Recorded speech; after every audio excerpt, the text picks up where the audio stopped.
Assalamualaikum dan hai. Hari ini saya Dr. Faiz akan bincangkan mengenai cara untuk seseorang itu didiagnos sebagai kencing manis.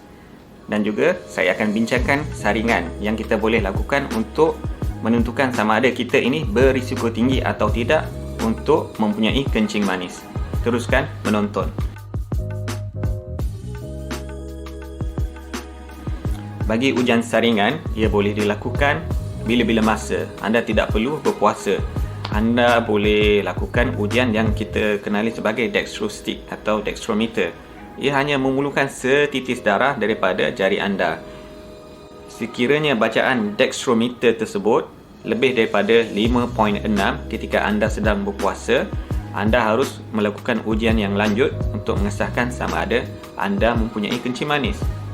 Jika ujian dextrostick dilakukan ketika anda tidak berpuasa, bacaan lebih daripada 7.8 memerlukan anda melakukan ujian lanjut untuk mengesahkan sama ada anda kencing manis ataupun tidak.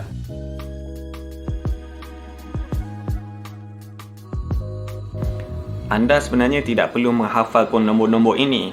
Ini akan ditentukan oleh doktor yang merawat anda.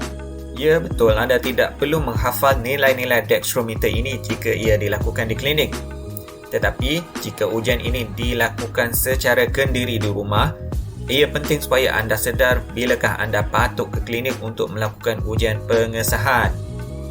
Sekiranya doktor tersebut ingin melakukan ujian darah vena, iaitu mengambil darah daripada lengan, anda boleh datang ke klinik dalam dua keadaan. Yang pertama ketika berpuasa, yang kedua ialah tidak berpuasa, kerana bacaan untuk anda didiagnos sebagai kencing manis adalah berbeza. Sekiranya darah di lengan anda mempunyai bacaan lebih daripada 7 ketika anda berpuasa atau lebih daripada 11 ketika anda tidak berpuasa, ini adalah tidak normal dan berada pada tahap aras gula orang yang mempunyai kencing manis. Sekiranya anda mempunyai simptom-simptom hyperglycemia, iaitu gula yang tinggi di dalam darah seperti letih, dahaga, kerap meminum air, hilang berat badan tanpa sebarang sebab dan mempunyai satu sahaja result darah daripada vena yang tidak normal, anda sudah mempunyai kriteria yang cukup untuk didiagnos sebagai kencing manis.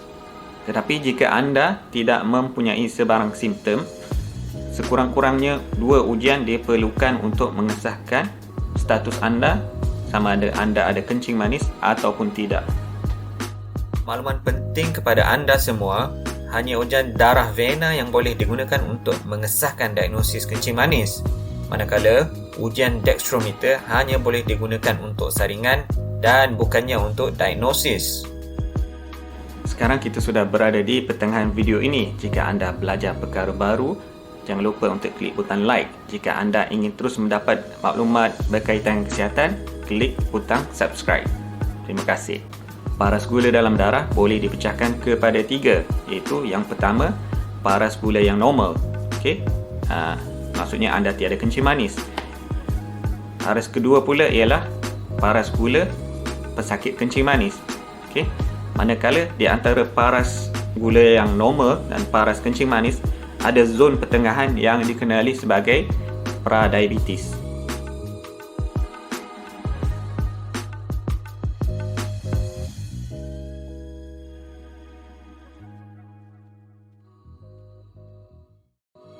Sekiranya ujian darah vena anda berada pada paras pradiabetes, biasanya anda akan perlu melakukan ujian dikenali sebagai OGTT, iaitu ujian kencing manis yang memerlukan anda untuk meminum air gula.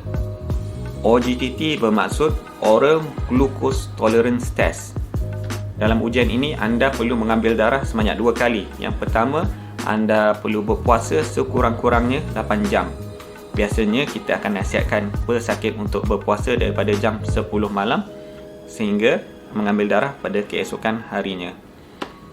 Pengambilan darah yang pertama tadi dikenali sebagai fasting blood sugar, iaitu paras gula ketika berpuasa.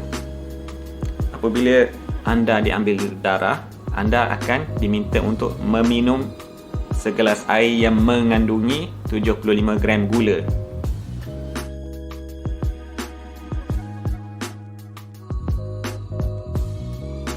kenapa pula anda diberi minum air manis?